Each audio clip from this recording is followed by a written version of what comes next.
समाज की दो धुरियाँ हैं और दुनिया एक धुरी के भी अपने रास्ते से भटक जाने पर मंजिल कभी नहीं मिल सकती। तो मुझे पूरी उम्मीद है कि हमारा ये छोटा सा प्रयास, बहुत छोटा सा प्रयास इस चीज़ की ओर भी ध्यान दिलाएगा। मैं आप सबका बहुत आभारी भी हूँ कि आप इतनी बड़ी संख्या में यहाँ पर आए। आप सबका बहुत बहुत स्वागत है।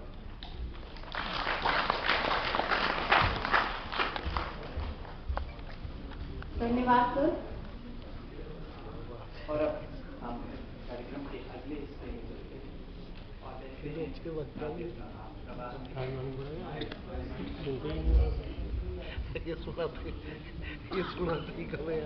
और अब आपका परिचय कराते हैं हमारी समस्त सभी।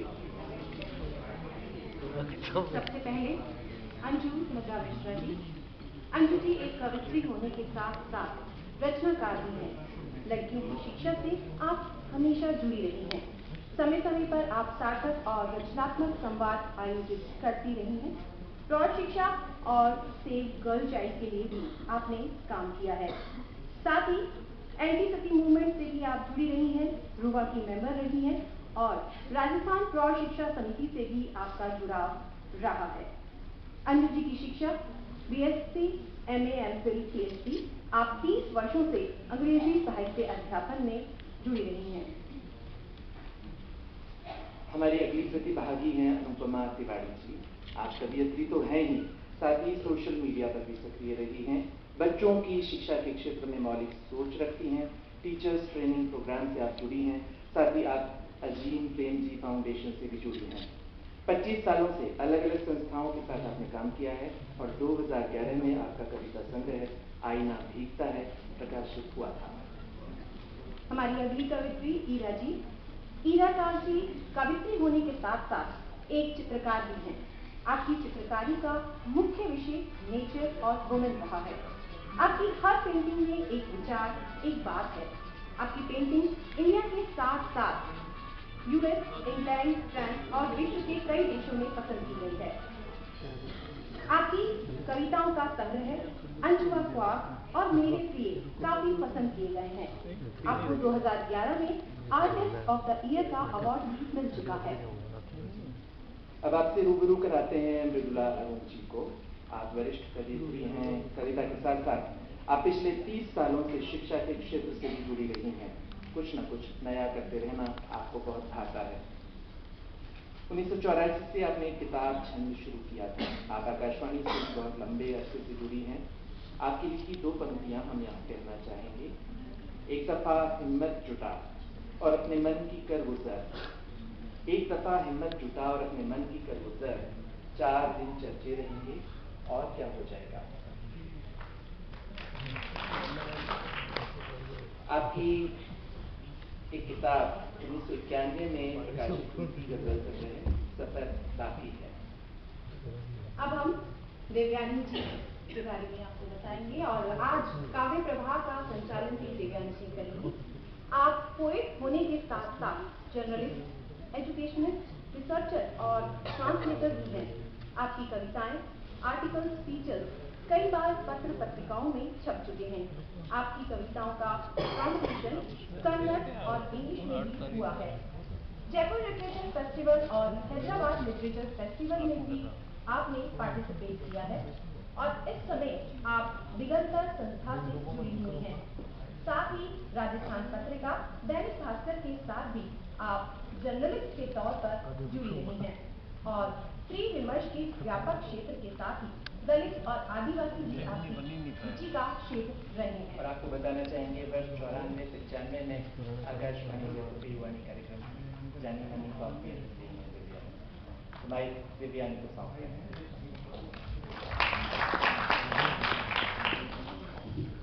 शुक्रिया और आप सभी को नमस्ते, स्वागत है इस कार्यक्रम में। इतने विस्तार के साथ परिचय के बाद में मुझे लगता है कि मुझे कविता के और आपके बीच में ज़्यादा देर तक नहीं रहना चाहिए। तो मैं सबसे पहले कविताएं सुनाने के लिए अनुपमा तिवारी को आमंत्रित करती हूँ। अनुपमा जी। मैं आज कुछ कविताएं बेटी के अंकुरित होने से स्त्री होने तक की कविताएं कहूँगी। एक कविता है बहुत सी बेटियां। बहुत सी बेटियां रुक जाती हैं दूसरे घरों में लहलाने के लिए, पर थकती जाती हैं, कटती जाती हैं साल दर साल। फसल की तरह बुढ़ापे पे टूट हुई बेटियां याद करती हैं अंकुरित होने से पौध होने के दिन। अगली कविता है मलाला। 16 साल की मलाला, तुम जियो 116 साल, तुम नहीं मरोगी गोली से, क्योंकि तुम्हारी धमनियों में बहता लहू का हर कतरा गर्म है। तुम्हारी सपनीली आंखों में लड़कियों के शिक्षित होने के सपने हैं। तुम्हारी आवाज आसमान से बात करती है। भला ऐसी फौलाद लड़की को कौन मार सकेगा? तालिबानियों, मारो तुम एक मलाला, 1000 मलाला पैदा हो जाएगी, ठीक पत्थर चट्टे की तरह, जिसके एक पत्ते से एक नया पौधा उगाता है। पता है, बंदूक के कारखाने में जितनी बंदूकें बनती हैं, उनसे कहीं ज्यादा आवाजें घुमकती हैं दिलों में, बेताब होती हैं बाहर आने को, हाथ उठाती हैं आगे छूने को आकाश। एक कविता है, ए लड़की, ए लड़की, तुम लड़की हो, अपने हाथों को समेटकर चलना सीखो। अभी सीखने हैं तुम्हें बहुत से तौर तरीके, कल को कुछ हो गया तो फुसफुसाहट सुनाई देगी, उस लड़की की इज्जत लुट गई। कुछ जुबानें साफ साफ कहेंगी, क्यों पहनती हो छोटे छोटे कपड़े, क्यों निकलती हो टाइम बाय टाइम बाहर, आज का अखबार कह रहा है 3 साल की लड़की का हुआ बलात्कार फिर हत्या। सपना बुनती औरत। एक औरत आईने के सामने बैठ देखती है अपने को भरपूर नजर से। ये खूबसूरती जो उसे आईने में दिख रही है, वो उसके सपने से बुनी है। वो ऐसी खूबसूरती के सपने और बुनना चाहती है। वो ऐसी खूबसूरती के खूब स्वेटर बुनना चाहती है, जी भर कर पहनना चाहती है उन्हें। कभी कभी दुनिया में सिर पे खूबसूरती के डिजाइन उसकी आंखों में आकर रुक जाते हैं। वो उन डिजाइनों से फिर नए सपने बुनने लगती है, पर कुछ हाथ उसकी सलाइयां छीन लेना चाहते हैं, उसकी ऊन के गोले छुपा देना चाहते हैं, जिससे नहीं बुन सके वो कोई सपना। कुछ आंखें कहती हैं, क्या स्वेटर बुनना, बाजार में हर तरह का स्वेटर मिलता है, जाओ और खरीद लाओ। पर वो नहीं जानती कि जो सपना वो बुनेगी वो किसी बाजार में नहीं मिलेगा। इसलिए वो बुनती है सपने, वो फिर बुनेगी सपने, एक नहीं अनंत सपने बुनेगी। वो इस प्रकृति की कला को और आगे ले जाएगी आसमान तक। वो जानती है कि वो कितनी खूबसूरत कलाकृति है, और कला ही कला को गढ़ सकती है। मटमैले हाथ क्या कला रचेंगे, वो सिर्फ रोक सकेंगे। मेरे पास की औरतें, मेरे पास रहने वाली कुछ औरतें अल सुबह उठकर निपटाती हैं काम सारे घर का भाग भाग कर। 9 बजते बजते आसमानी साड़ियों में लिपटी दर्जनों औरतें चलती दिखती हैं, कुछ दौड़ी दौड़ी चाल कतारों में। सूरज का ताप भरता है उनकी चालों में ऊर्जा, उनके चेहरे मारते हैं टक्कर सूरज को। माथे पर लगी बिंदी और सूरज की रोशनी में उनके चेहरे दिप दिप करते हैं। अब सीख लिया है उन्होंने सिलना बुनना। जब आती है उनके पास पाई पाई कमाई की, तो भर जाता है आत्मविश्वास से उनका बटुआ लबालब। रात हो सोते वो अंगड़ाई लेकर झाड़ देती हैं अपनी सारी थकान, और फिर अगले दिन फिर से चल देती हैं सूरज को टक्कर मारने मेरे पास की ओर। आवाज, बहनों उठो, तोड़ दो गुलामी की जंजीरों को, बाहर आओ खुली हवा में, फेफड़े भरकर सांस लो और उड़ चलो उस हवा के साथ जो जाती है उन्मुक्त आकाश पर। मेरी पहचान, मेरे माथे पर बिंदी ना देख, कुछ आंखें पूछती हैं तुम मुसलमान हो। पैरों में बिछुए ना देख पूछती हैं तुम कुंवारी हो। पूजा न करते देख पूछती हैं तुम आर्य समाजी हो, तुम नास्तिक हो। मैं धीमे से कहती हूँ मैं प्रकृति की कृति हूँ, पर उन आंखों में किरकिराहट आ जाती है और वे अपने जेब में रखे बिल्लों में से एक बिल्ला मेरे माथे पर चस्पा कर देती हैं। मेरे लिए मुश्किल होता है उन आंखों को कहना कि तुम भी सबसे पहले यही हो, बस यही, बाकी सब बाद में, पर शायद वो बना दी गई हैं पहले ये सब।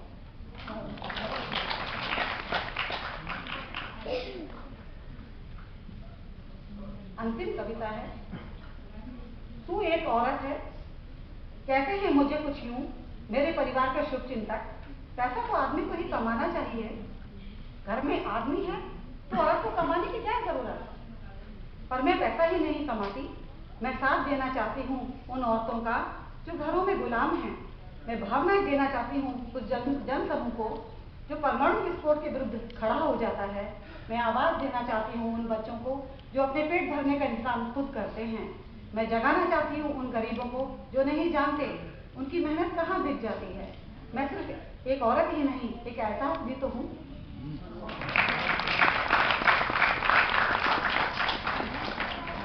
औरत की जीवन के कई रंग अनुपमा जी ने अपनी कविता में अलग अलग कविताओं में प्रस्तुत किए। इरा जो कि खुद एक चित्रकार है, जल रंगों में काम करती हैं और कविताएं भी लिखती हैं। आइए सुनते हैं इरा। शुक्रिया दे रही हूँ। मंच पर उपस्थित वक्ताओं, सम्मानित अतिथिगण और यहाँ पे उपस्थित अति सम्मानीय श्रोतागण, आप सभी को मेरा नमस्कार। आकाशवाणी द्वारा स्त्रियों को, विशेष रूप से स्त्रियों को स्त्री विमर्श और काव्य पाठ के लिए निमंत्रण देने के लिए बहुत बहुत साधुवाद। और मैं चाहूंगी कि आयोजकों के लिए विशेष ताली बजाई जाए।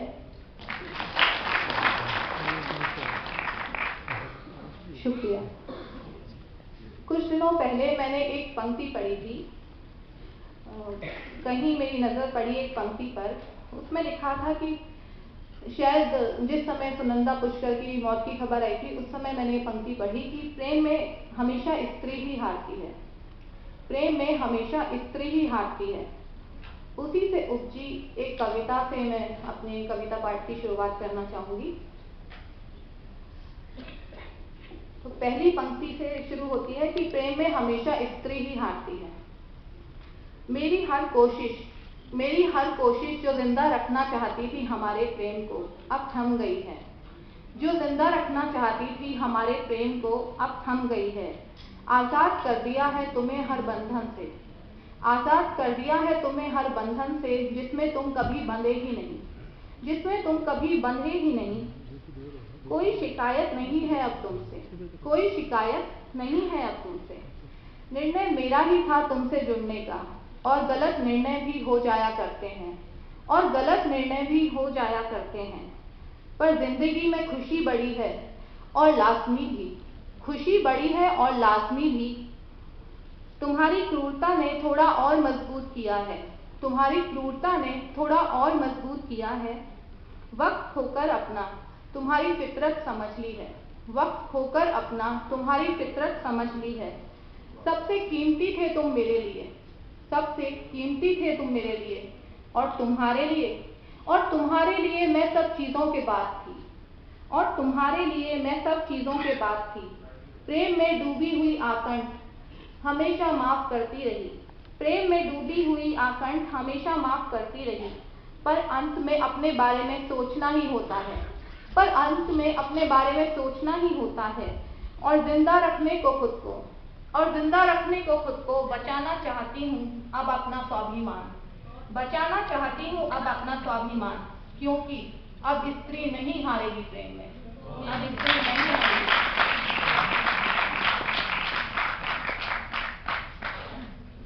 विश्व पुस्तक मेले में अभी मेरे दूसरे काव्य संग्रह मेरे प्रिय का बोधि प्रकाशन द्वारा लोकार्पण किया गया। उसमें से कुछ प्रेम कविताएं आप लोगों को सुनाना चाहूंगी। ये कविताएं हर उस स्त्री की हो सकती हैं, हर स्त्री का भाव हो सकता है जो कि प्रेम में है। अक्सर कहते हो तुम, अक्सर कहते हो तुम दुस्साहसी हूं मैं, अक्सर कहते हो तुम दुस्साहसी हूं मैं। दुनिया की नहीं सिर्फ अपने दिल की सुनती हूँ, दुनिया की नहीं सिर्फ अपने दिल की सुनती हूँ। प्रेम जो अनुशासित हो, प्रेम जो अनुशासित हो तो प्रेम ही कैसा मेरे प्रिय। कहीं कोई रिश्ता चटकता है तो वजह होता है एक खालीपन, कहीं कोई रिश्ता चटकता है तो वजह होता है एक खालीपन। दोषी एक भी हो सकता है और दोनों भी, दोषी एक भी हो सकता है और दोनों भी। ये खालीपन न भरने देना, ये खालीपन न भरने देना इस रिश्ते में मेरे प्रिय। आजकल स्वेटर बुना करती हूँ, आजकल सपने बुना करती हूँ, आजकल एक्चुअली मेरा लाइन पहले बोल दी थी मैंने। आजकल सपने बुना करती हूँ जैसे माँ कभी स्वेटर बुना करती थी, जैसे मेरी माँ कभी स्वेटर बुना करती थी, पर मेरी गति उनसे तेज है, या यूं कह लो कि बस एक यही काम है, ढेर लगा दिया है इंद्रधनुषी सपनों का, देखो ना मेरे प्रिय। एक कश्मकश से घिर गई हूँ, जब प्रेम होता है तब परिस्थितियां नहीं होती, और जब परिस्थितियां होती हैं तो प्रेम नहीं होता, दिल कुछ कहता है और दिमाग कुछ, खुद से ही लड़ाई में लगी हूँ, जमाने से क्या लड़ पाऊंगी मेरे प्रिय। और एक आखिरी कविता। मैं बहती नदी सी चंचल, तुम गहरी झील से शांत, मैं हवाओं की तरह उन्मुख, तुम बादलों से भरे हुए, लेकिन बह जाते हो ना मेरे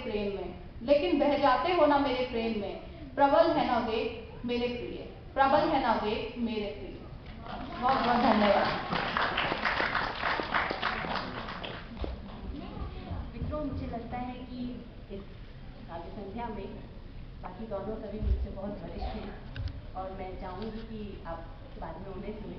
मैं अपनी कुछ कविताएं आप लोगों के साथ साझा करती हूँ।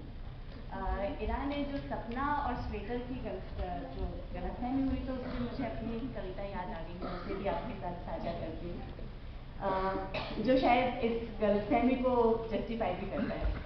कविता है, सारे घर से छुपा पिछवाड़े कमरे में स्वेटर बुनती लड़की, दरअसल सपने बुनती है। अच्छा है।